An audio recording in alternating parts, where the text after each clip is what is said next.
એક teaser release થયું આજે મેં જોયું તો સ્ટાર્ટિંગથી અંત લગીને મેં જોયું માત્ર 57 સેકન્ડનું આ ટીઝર હતું.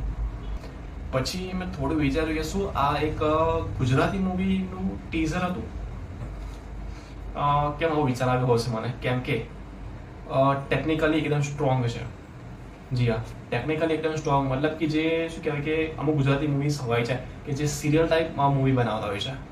મૂવી તો બનાવે છે પણ એકદમ ખરાબ ક્વોલિટી, કે જેની અંદર ટેકનિકલી ખૂબ નબળું હોય, ખૂબ નબળું એમ કે ગુજરાતી આટલું નબળું પાછું ગુજરાતી મૂવીઝનું કહી શકાય. પણ આ મૂવીનું ટીઝર મેં જોયું તો એવું લાગ્યું કે યાર ખૂબ સ્ટ્રોંગ છે યાર, કે કન્ટેન્ટ પણ સ્ટ્રોંગ, કોન્સેપ્ટ પણ સ્ટ્રોંગ લાગે છે. બાકી અને જે અંદર કાસ્ટ છે એ એક એના કરતાં પણ એક લેવલ ઉપરની કાસ્ટ છે. તમે મૂવી જોયું હશે આઈ થિંક જમકોડી મૂવી જોયું હશે, જે ઘણું જાજરમાન એવું કહી શકાય કે કલેક્શન કર્યું હતું, કમાણી કરી હતી, ઓડિયન્સનું દિલ જીત્યું હતું જમકોડી મૂવીએ. એમના જ ફિલ્મ મેકર્સ, મતલબ કે એ જ સોલ સુત્રા પ્રોડક્શન હાઉસ મેકર્સ ઓફ જમકોડી, તો એ જ ફરી એકવાર મૂવી લઈને આવ્યા છે શુભચિંતક. આ મૂવીનું નામ છે શુભચિંતક.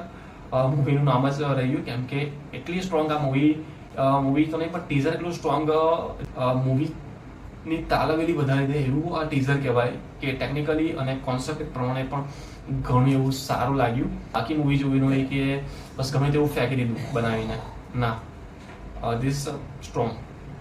અને બીજો સ્ટ્રોંગ પોઈન્ટ એ લાગ્યો આની અંદર કે એક નહીં પણ 2 કરોડ રૂપિયા જે ડીલ છે તે ફાઇનલ થઈ છે. એક છોકરો કિડનેપ થયો છે એના બદલામાં, તો 2 કરોડની ડીલ ફાઇનલ થાય છે. અને આની અંદર જે માનસી પારેખ છે અને દીપ વૈદ્યા, જે મેઇન સ્ટારની અંદર મેઇન કાસ્ટની અંદર છે, દીપ વૈદ્યા અને માનસી પારેખ. જી હા, તો આ બંને જે છે તે કિડનેપિંગની અંદર જોડાયેલા છે. તો એક જે છોકરો છે તેને કિડનેપ કર્યો છે અને ડીલ ફાઇનલ થાય છે 2 કરોડની અંદર. અને એન્ટ્રી થઈ જાય પછી એક ગજબના એક્ટર કહી શકાય એવા, જેનું નામ છે સ્વપ્નિલ જોશી, જે ઘણા એવા પ્રભુત્વવાળા કલાકાર છે યાર, એની એક્ટિંગ યાર એક નંબર છે.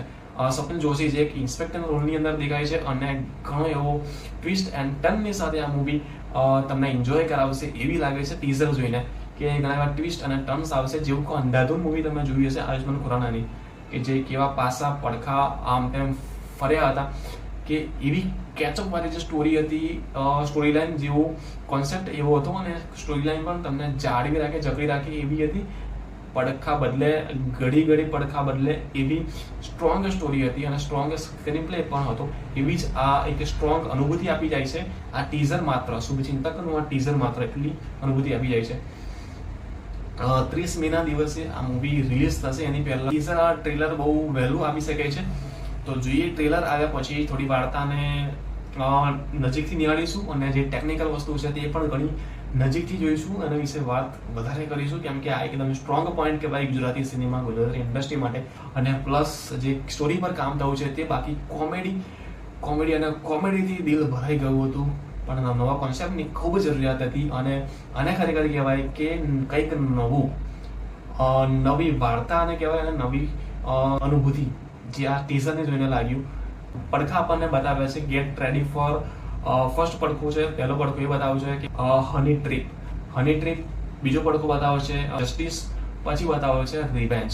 તો 3 પડખા ની અંદર હશે એવી સ્ટોરી લાઈન ફિટ કરી હશે, ટ્વિસ્ટ ટર્નની સાથે. જસ્ટિસ, રિવેન્જ અને ટ્રીપ પર આધારિત આ મૂવી હશે. તો જોવાનું ઇન્ટરેસ્ટિંગલી આ મૂવી જોવી તો પડશે, કેમ કે આ ગુજરાતી મૂવીમાં આટલો લેવલ ઊંચું એક જ થતા આઘાત લાગી જાય.